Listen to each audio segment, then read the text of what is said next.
Hello friends, cook and travel ഉത്തരവിധിയുടെ മറ്റൊരു വീഡിയോയിലേക്ക് എല്ലാവർക്കും സ്വാഗതം. ഇന്ന് ഞാനൊരു കുക്കിംഗ് വീഡിയോ ആയിട്ടാണ് വന്നിരിക്കുന്നത്. ഇന്ന് നമ്മൾ ഉണ്ടാക്കാൻ പോകുന്നത് ഒരു അടിപൊളി ഉണക്കമീൻ വരട്ടിയതാണ്. അതിനാവശ്യമായ ഇൻഗ്രീഡിയൻസ്: ചക്കക്കുരു നീളത്തിൽ അരിഞ്ഞത് 1 കപ്പ്, ഒരു 20 എണ്ണം ചെറിയ ഉള്ളി, 3 പച്ചമുളക്, പച്ചമാങ്ങ 1 പൂള്, ആവശ്യത്തിന് കറിവേപ്പില, തേങ്ങ ചിരകിയത് 1 കപ്പ്, 1 കപ്പ് ഉണക്കമീൻ. എനിക്ക് നത്തോലിയാണ് കിട്ടിയത്. അത് ഞാനൊരു 15 മിനിറ്റ് വെള്ളത്തിലിട്ട് വെച്ച് ഉപ്പ് കളഞ്ഞതിന് ശേഷം എടുത്തിരിക്കുന്നതാണ്. 1 ടീസ്പൂൺ മുളക് പൊടി, 1/4 ടീസ്പൂൺ ഉലുവാപ്പൊടി, 1/4 ടീസ്പൂൺ മഞ്ഞൾപ്പൊടി, 1/2 ടീസ്പൂൺ മല്ലിപ്പൊടി, ആവശ്യത്തിന് ഉപ്പ്. ഇതിന് ഒരുപാട് ഉപ്പൊന്നും വേണ്ടി വരില്ല, കാരണം ഉണക്കമീനിൽ തന്നെ അത്യാവശ്യത്തിന് ഉപ്പുണ്ട്. ഇതിനൊരു മൺചട്ടിയാണ് എടുത്തിരിക്കുന്നത്. മൺചട്ടിയിൽ ഉണ്ടാക്കുന്ന കറികൾക്കെല്ലാം ഒരു പ്രത്യേക ടേസ്റ്റ് ആണല്ലോ. മൺചട്ടിയിലേക്ക് ചക്കക്കുരുവും ഉണക്കമീനും പച്ചമാങ്ങയും പച്ചമുളകും ഇടുക.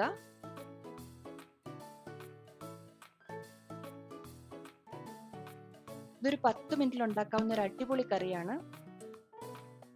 നല്ലൊരു റെസിപ്പിയാണ്, എല്ലാവരും ട്രൈ ചെയ്യുക. ചോറിൻ്റെ കൂടെ വളരെ ടേസ്റ്റി ആയിട്ടുള്ള റെസിപ്പിയാണിത്.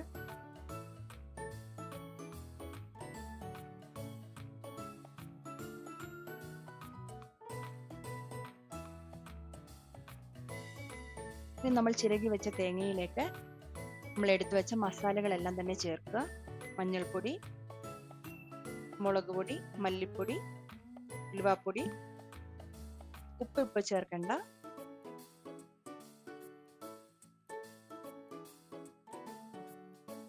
അത് ചെറിയുള്ളിയും കൂടെ മിക്സ് ചെയ്തതിന് ശേഷം നന്നായിട്ട് മിക്സ് ചെയ്യണം. തേങ്ങയിലേക്ക് മസാലകളെല്ലാം തന്നെ പിടിക്കണം.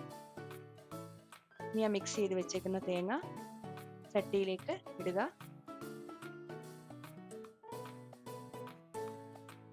അതിനുശേഷം കുറച്ച് വെള്ളം ഒഴിച്ച് നന്നായിട്ട് കൈവച്ച് യോജിപ്പിക്കുക.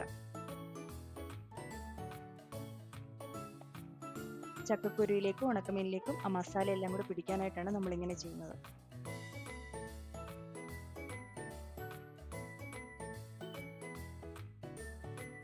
ഇങ്ങനെ മിക്സ് ചെയ്യുമ്പോൾ ആ മീൻ പൊടിയാതെ ശ്രദ്ധിക്കുക.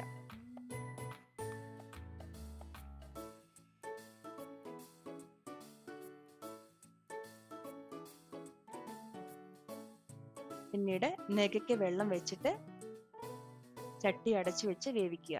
ഈ സമയം നമ്മളൊരു മീഡിയം ഫ്ലെയിമിലാണ് വെക്കേണ്ടത്.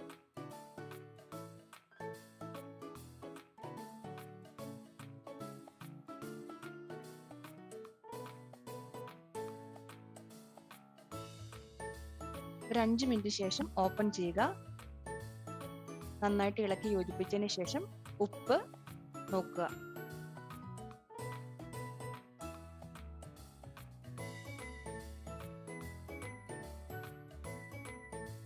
നോക്കിയപ്പോൾ കുറച്ച് ലേശം കൂടെ ഉപ്പിൻ്റെ ആവശ്യമുണ്ട്. കുറച്ച് ഉപ്പ് ചേർത്ത് കൊടുത്തു. നിങ്ങൾ നോക്കിയിട്ട് ആവശ്യമുള്ള ഉപ്പ് ആഡ് ചെയ്യുക. ഹൈ ഫ്ലെയിമിൽ വെച്ച് നന്നായിട്ടൊന്ന് തിളയ്ക്കണം.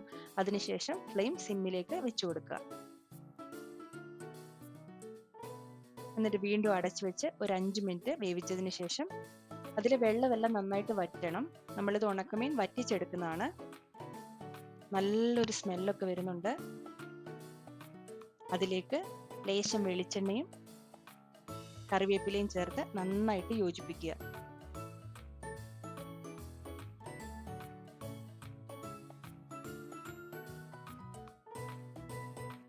സ്വാദിഷ്ടമായ ഉണക്കമീൻ വരട്ടിയത് ഇവിടെ റെഡിയാണ്. എല്ലാവരും ഒന്ന് ട്രൈ ചെയ്ത് നോക്കുക. അടിപൊളി ഒരു റെസിപ്പിയാണ്. ഈ വീഡിയോ നിങ്ങൾക്ക് ഇഷ്ടമായിട്ടുണ്ടെങ്കിൽ ലൈക്ക് ചെയ്യാനും ഷെയർ ചെയ്യാനും സബ്സ്ക്രൈബ് ചെയ്യാനും മറക്കല്ലേ. ഉണ്ടാക്കിയതിന് ശേഷം കമന്റ് സെക്ഷനിൽ വന്ന് കമന്റ് ഇടണേ. ബൈ.